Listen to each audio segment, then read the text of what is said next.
When my sister canceled my wedding invitation, I thought it was just a cruel mistake.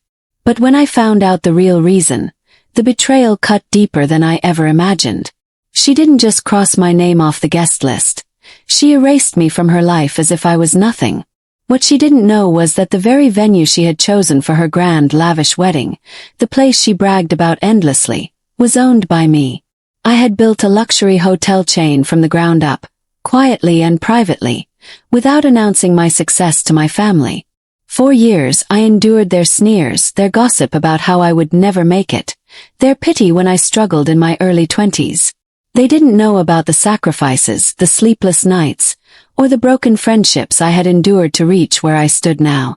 So when I received that cold, heartless message from my own sister telling me not to bother showing up because I wouldn't fit in with her important guests, a storm brewed inside me.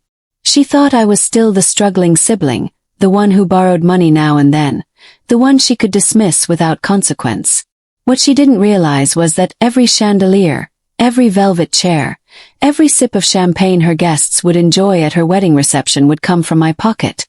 The wedding wasn't just happening in some rented ballroom, it was happening under my roof.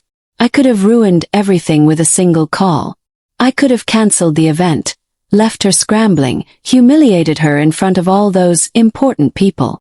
But revenge is a dish best served cold, and I knew the perfect moment was waiting for me. The message came to me on a Tuesday afternoon, the kind of day when the world feels too ordinary to carry any life-changing news. I had been sitting in my office, the high windows of the 32nd floor offering a sweeping view of the city skyline, when my phone buzzed with a notification. It was from my sister Emma. At first, I thought it might be an update about the wedding, maybe a request for advice or even just a casual check-in. We hadn't been close for years, but some small part of me still hoped there might be a moment, however brief, when she remembered that I was her brother. Instead, what I saw was a single, cold line. I don't think it's best for you to come to the wedding. The guest list is very limited, and you wouldn't really fit in with the people attending. For a few seconds, I read the words over and over again, my brain refusing to process them. The screen blurred as I blinked hard, my chest tightening as though someone had wrapped a steel band around it. I tried to convince myself that maybe it was a mistake, that perhaps she had meant to phrase it differently, that she didn't realize how cruel it sounded. But deep down I knew better. Emma had always been like this. Sharp, dismissive, quick to cut me down whenever she felt I might reflect badly on her carefully polished image. I sat back in my chair, staring at the phone in silence, the weight of her rejection pressing down on me. Memories came rushing in, uninvited. Childhood moments when she had mocked my hand-me-down clothes in front of her friends. Teen years when she was praised for her achievements while mine were brushed aside. Family dinners where she dominated every conversation, and my parents beamed at her as though she was the sun and I was just a shadow on the wall. I remembered when I first left home, broke and desperate, trying to start something of my own. Back then they had laughed behind closed doors, whispering that I was wasting my time chasing impossible dreams. Even Emma, in one of her sharper moments, had told me I was too small-minded to ever succeed. And now, years later, she still thought of me as the same struggling brother who never measured up. But what she didn't know, what none of them knew, was that I had built something far greater than she could ever imagine. The office I was sitting in, the skyscraper towering above the city, the name etched in silver across the glass lobby downstairs. It all belonged to me. I had started small, yes, with nothing but grit and stubbornness, but over the years I had created a luxury hotel chain that stretched across continents. From Paris to Dubai, from New York to Tokyo, the name of my hotels stood for elegance and power. And I had done it quietly, deliberately keeping my success away from my family. I told myself it was better this way, that I didn't need their validation. But reading that message, something inside me cracked. I turned the phone over in my hand, pressing it against my palm as though the sting of the metal could distract me from the sting of her words. She didn't invite me because I wouldn't fit in. The irony of it almost made me laugh. Who were her guests? Businessmen, socialites, influential names who lived off old money and connections. I knew those circles well, too well. Many of them had shaken my hand, dined in my suites, negotiated contracts across my boardroom tables. If anything, I was the one who truly belonged there. And she had no idea. For a while, I sat motionless, letting the waves of hurt roll over me. Anger tried to rise, hot and sharp, but it didn't last. Instead, a colder feeling began to settle in. Something more controlled, more dangerous. It wasn't about revenge, not exactly. It was about truth. For so long, Emma had lived in a world built on appearances, her pride resting on who she could impress and how others viewed her. She had no idea that the very venue she was boasting about to her friends, the luxury hotel where she would walk down the aisle in front of her carefully selected audience, was mine. Every marble pillar, every chandelier, every inch of polished floor belonged to me. She had cancelled my invitation, but she was still standing under my roof. I thought about calling her, about telling her outright, but something stopped me. It would be too easy, too blunt. No, the truth needed to be revealed at the right time in the right way. I wanted her to see it not as an announcement but as a mirror held up to her arrogance. I wanted her to realize, in front of everyone she sought to impress, just how wrong she had been about me. The thought of it sparked something fierce inside me, a quiet satisfaction that balanced the ache in my chest. As evening fell, I rose from my desk and crossed to the wide windows. The city was glowing, streets lined with golden lights, the hum of life rising from below. Somewhere out there, my sister was preparing for her perfect day, smug in the belief that she had the power to decide who belonged and who didn't. And here I was, holding the keys to the very empire she was walking into blind. My reflection in the glass looked calm, but beneath the surface, I felt a storm gathering. This wasn't just about a wedding invite. It was about years of being overlooked, dismissed, underestimated. It was about showing her and everyone else that I wasn't the forgotten brother anymore. I slipped my phone back into my pocket, my decision already made. I would attend the wedding, but not as the brother she tried to erase. I would attend as the man she never thought I could become. She wanted me invisible, but when the truth came out, I would be the one everyone saw most clearly. And the beauty of it was, I wouldn't need to raise my voice or cause a scene. All I had to do was exist in the space she thought she controlled. The rest would take care of itself. That night, as I left the office and stepped into the sleek black car waiting for me, I felt a strange calm settle over me. The road ahead was clear. Emma had set the stage, but I would write the story. The morning of the wedding was bright, the kind of September day where the air feels sharp and clean, as though the world has been washed overnight. I woke before the alarm, my body already tense with a quiet anticipation. The city outside was still stretching awake, but my mind was racing. I stood before the mirror, adjusting the cuffs of my charcoal suit, the fabric smooth beneath my fingers. For years I had worn suits as armor, symbols of the battles I fought in boardrooms, negotiations, and late-night deals that had built my empire. But today the suit was more than armor. It was a statement. I would not arrive at my sister's wedding as the forgotten brother she had uninvited. I would walk in as the man who owned the ground beneath her feet. My driver was already waiting when I stepped outside, the sleek black car gleaming in the early light. I climbed in, the leather seat familiar, and let the door close with a soft click. The city slid past as we drove, each street and corner alive with movement. People rushing to work, couples with coffee cups, children tugging at their parents' hands. All of it felt distant, like a world I had once belonged to but had since left behind. I leaned back and let my thoughts drift. Part of me wondered what Emma would do when she saw me. Would she pretend not to notice? Would she smile that practiced smile of hers, trying to hide the sting of regret?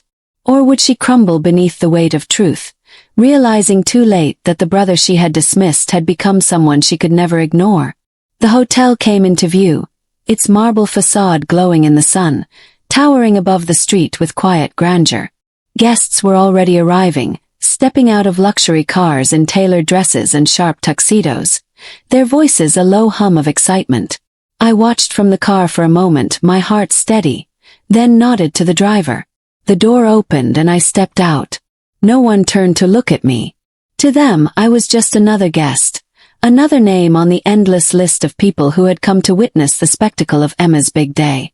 But inside these walls, I was more than a guest.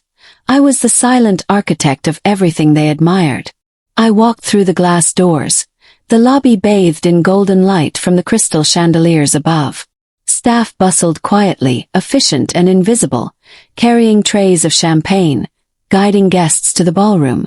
Each one of them was trained to perfection, their movements smooth and practiced, and pride swelled in me as I watched. This was my doing. Every polished surface, every delicate arrangement of flowers, every detail down to the music playing softly in the background had been crafted under my vision. Emma had no idea. The ballroom doors stood open, revealing a space that seemed to shimmer. White roses cascaded from tall vases, candles flickered in glass holders, and the air smelled faintly of vanilla and fresh blooms. Guests were taking their seats, voices blending into a chorus of admiration. I slipped inside quietly, choosing a seat near the back where I could see everything without drawing attention. From here, I watched the carefully constructed world Emma had surrounded herself with. She floated through the crowd, radiant in her gown, her arm hooked around her soon-to-be husband's. She looked every inch the bride she wanted to be, elegant, admired, untouchable. But as I studied her face, I caught the flicker of something else. Her smile was a little too wide, her laugh a little too sharp. Beneath the surface of confidence, there was nervousness, perhaps even fear. I wondered if she ever thought about me that morning, if she remembered the message she had sent and how easily she had cut me out of her life. Somehow I doubted it. The ceremony began, and I sat silently as the officiant's voice carried across the hall. Guests leaned forward, eyes shining as vows were exchanged, hands were held, and promises were spoken. Emma looked at her groom with the intensity of someone who believed she had won, who believed her world was finally as perfect as she had always wanted it to be. For a moment watching her, I almost felt the sting of sympathy, but it passed quickly. I remembered the sting of her words, the years of rejection, the weight of being cast aside like an afterthought. This wasn't about sympathy anymore. This was about truth. When the vows were sealed with a kiss and the room erupted in applause, I clapped with everyone else, my face calm, my heart steady. The ceremony was over, but the real stage was yet to come, the reception. That was where the speeches would happen, where words would carry weight, and where the truth could not be hidden. I rose with the others, moving toward the reception hall, the sound of footsteps and chatter echoing across marble floors. The reception was even more dazzling than the ceremony. Tables draped in white silk, crystal glasses catching the light, a band playing soft jazz from the corner. Guests laughed and clinked glasses, the scent of fine wine and roasted delicacies filling the air.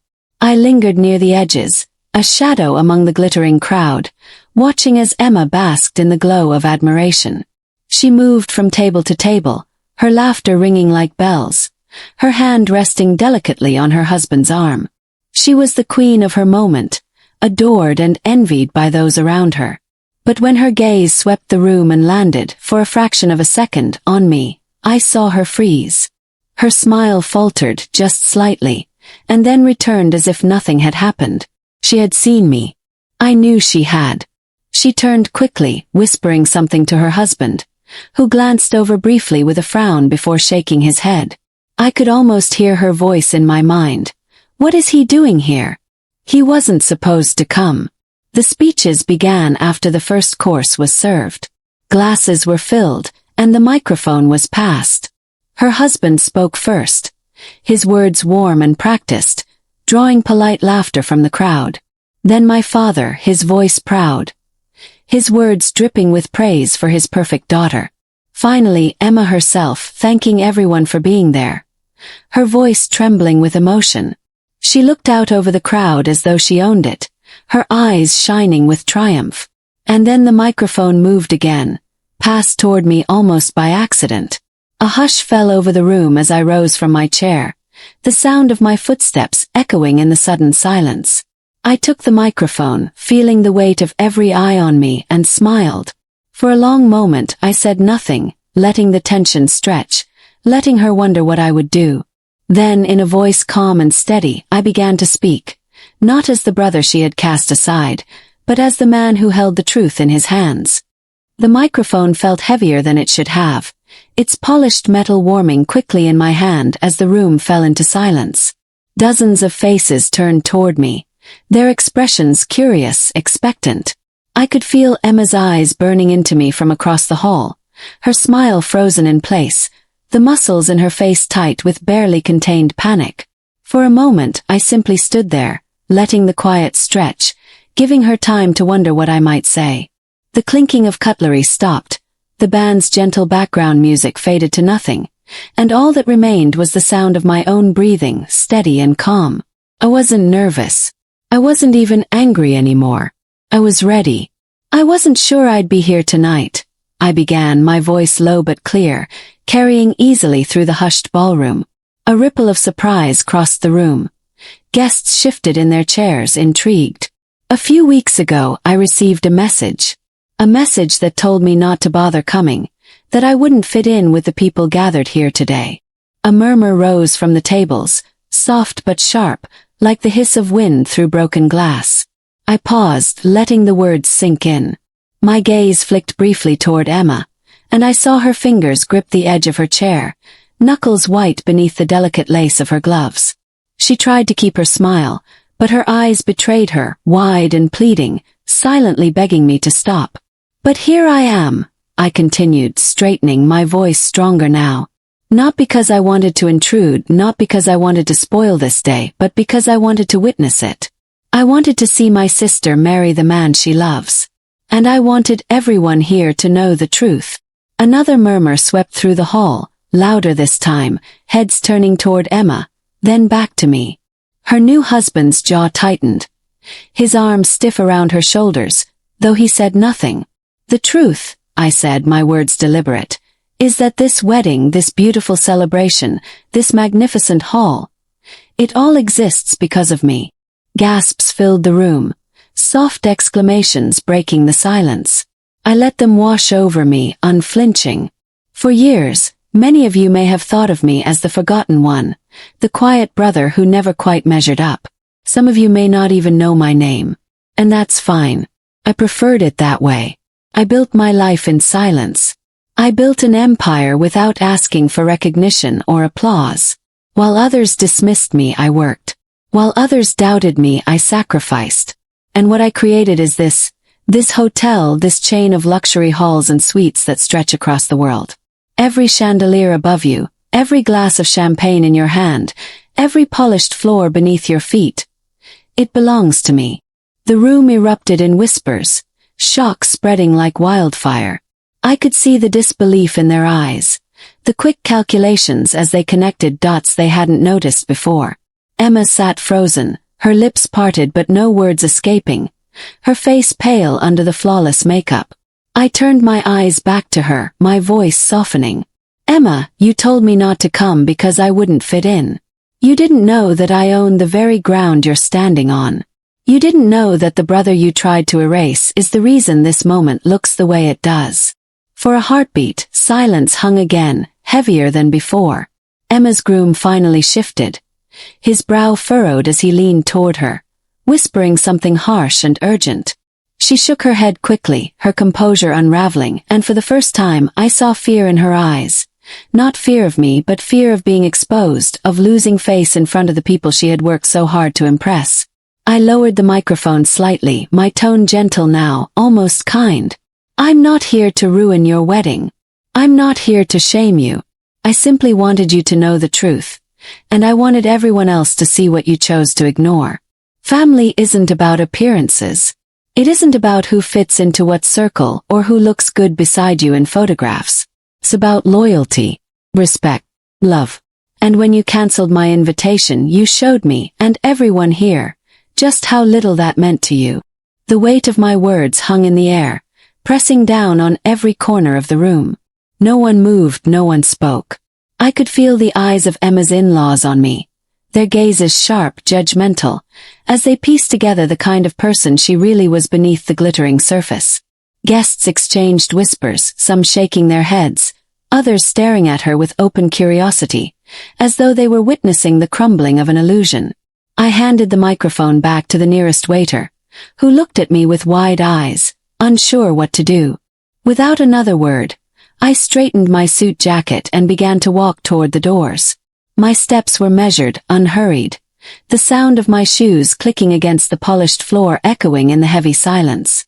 Behind me I heard Emma's voice at last, sharp and desperate. "Wait!"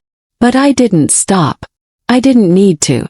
She had already heard everything she needed to hear. As I reached the doors, the hum of voices rose behind me. Guests leaning together, their whispers sharp as knives. I could imagine the questions already forming, the doubts spreading through the room. What kind of woman would uninvite her own brother? What kind of bride built her image on shallow appearances while dismissing the family who had once stood beside her?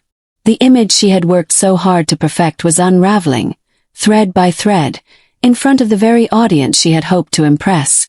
I stepped out into the quiet corridor, the muffled noise of the ballroom fading behind me. The air was cooler here, calmer, and for the first time in a long time I felt at peace. I had not raised my voice, had not lashed out with anger or cruelty. I had spoken the truth, and the truth had done all the work for me. Emma could spin her stories, paste her smile back on, try to salvage what she could, but the cracks had already formed. The people she wanted to impress most would never look at her the same way again. Outside, the evening air was crisp, the city lights flickering against the darkening sky. I walked slowly down the marble steps, each breath filling my lungs with a sense of release. For years, I had carried the weight of rejection, the sting of being overlooked and dismissed. Tonight I had laid it down. I didn't need Emma's approval, nor my parents' nor anyone else's. I had carved my own place in the world, and nothing she said or did could take that away from me. As my driver opened the car door, I glanced back once at the glowing windows of the ballroom. Somewhere inside, Emma was facing the reality she had created for herself, surrounded not by admiration but by suspicion and doubt. I almost pitied her. Almost. But pity was wasted on someone who had chosen pride over family, appearances over love. With a final glance, I slid into the car, the door closing softly behind me, and allowed myself a small smile. The night was mine, not because I had taken revenge, but because I had finally spoken the truth. And sometimes the truth is the sharpest weapon of all. The ride home should have been peaceful, but my phone began to vibrate before the car even turned the corner. First it was a call from my father, then one from my mother, then another from an unknown number that I suspected belonged to Emma's new in-laws. I ignored them all, leaning back against the leather seat, eyes fixed on the passing lights outside the window. I had expected this. They had built their world on silence and appearances, and I had shattered it with words that could never be taken back.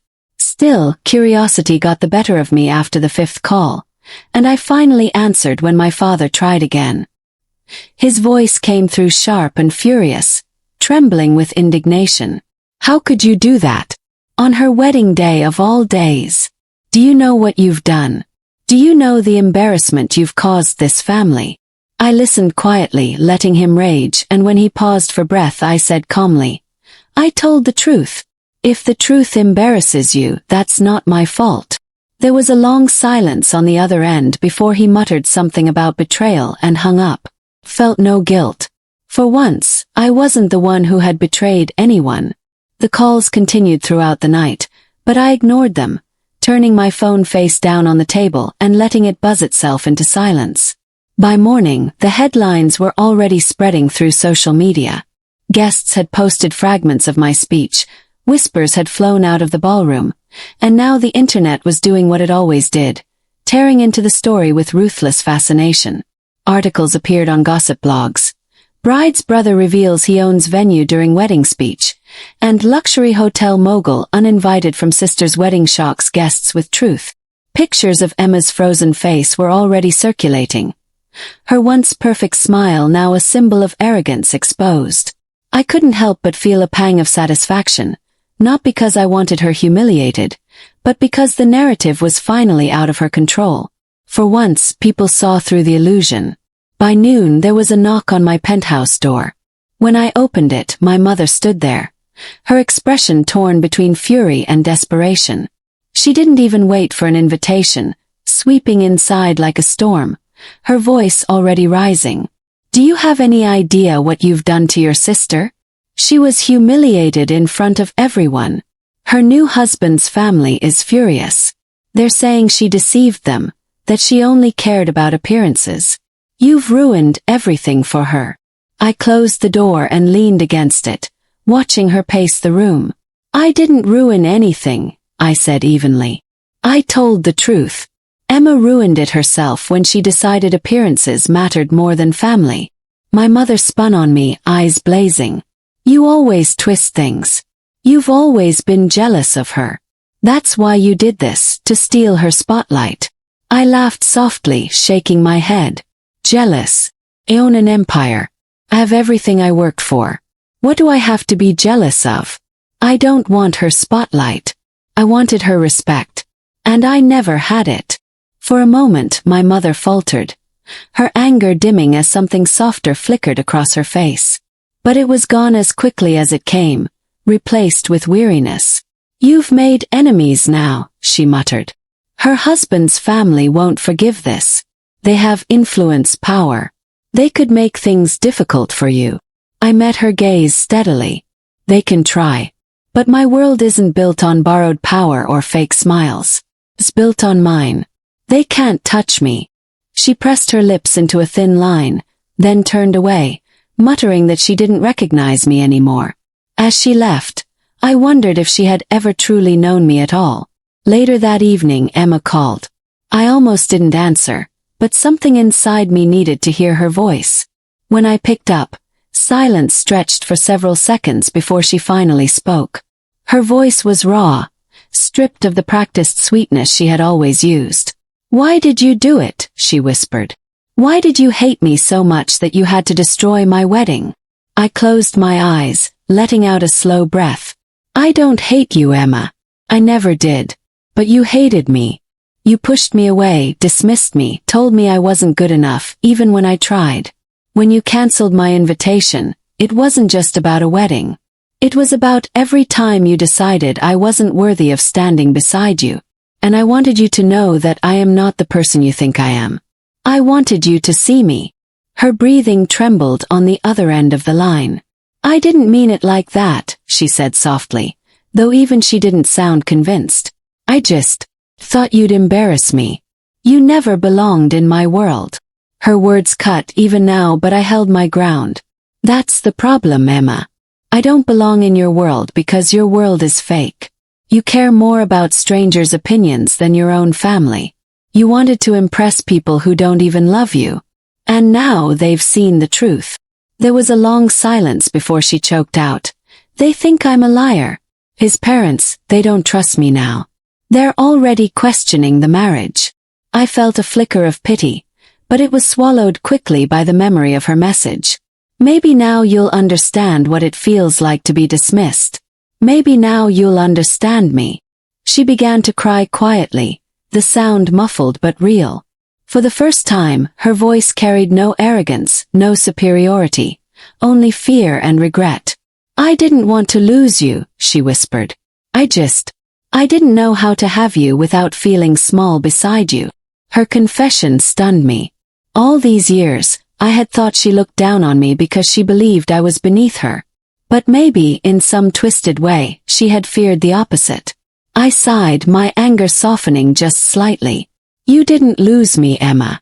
You pushed me away. And I can't promise you'll get me back. But maybe now you'll think before you treat people like they're disposable." When the call ended, I sat in silence, the weight of everything pressing against me. My truth had torn through her carefully constructed world, but it had also revealed something I hadn't expected. Her own insecurities, her own fears. She wasn't just cruel. She was fragile, brittle beneath the surface, clinging to appearances because without them, she didn't know who she was. For the first time, I realized that exposing her had not just been an act of justice. It had been a mirror. And she was finally seeing herself clearly. As the city lights flickered outside my window, I felt a complicated mix of satisfaction and sadness. I had wanted to prove myself, and I had done that. But now I wondered what came next. Family was broken, trust shattered, and Emma was left to face consequences I had set in motion. And while I didn't regret speaking the truth, I couldn't help but wonder if, somewhere down the line, forgiveness might matter more than vindication. For now, though, I let the silence settle around me, the weight of years finally lifting, even as new questions lingered in its place. The days that followed the wedding felt strangely quiet, as though the storm had passed but left the air thick with an aftertaste of unease. I buried myself in work at first, sitting through meetings, reviewing contracts, shaking hands with investors, yet no matter how much I tried to focus, the echo of Emma's trembling voice during our phone call haunted me. I had seen her arrogance shatter in real time, seen the pride she wore like armor fall away, leaving only the fragile person beneath. For years, I had painted her in my mind as invincible, cruel, and calculating, but the woman who had whispered through the phone that night was none of those things. She was scared, lost, and broken in a way I had never imagined. And though part of me felt vindicated, another part of me wondered if my truth had cut deeper than I intended. A week later, I received a letter. Not an email, not a text, but a handwritten letter in Emma's unmistakable script. I hesitated before opening it, my fingers brushing over the paper as though it might burn me. Inside, the words were shaky but honest. She wrote that her husband's family had indeed turned cold toward her, questioning whether she had misrepresented herself, whether she had deceived them by pretending to be someone she wasn't. She admitted that the marriage already felt strained, that her perfect fairy tale was unraveling before it had even truly begun. And then she wrote something that stopped me cold. I know I hurt you. I know I tried to erase you. And maybe I did it because I didn't know how to face the fact that you had built something so much greater than me. I always thought I had to be the star, and the idea of you outshining me terrified me. I see now how selfish that was. I don't expect your forgiveness, but I wanted you to know the truth. I read the letter 3 times, each word pressing heavier against me. For the first time in years, Emma had admitted her flaws without excuses, without deflection. It was raw and it was real. That evening, I found myself driving without direction, the city lights blurring past as I thought about everything. The childhood slights, the cruel dismissal of her message, the pain of being uninvited, the look on her face when I revealed the truth. And then I thought of this letter, the honesty bleeding through it. Somewhere deep inside, a part of me still longed for the sister I had once idolized before pride and arrogance had consumed her. Perhaps that boyhood hope had never truly died. On impulse, I told the driver to take me to her apartment. She answered the door looking nothing like the flawless bride from that day. Her eyes were swollen from crying, her hair pulled back loosely, her once perfect posture slumped as though the weight of everything had finally caught up with her. For a moment, neither of us spoke. Then she stepped aside and whispered, "Come in."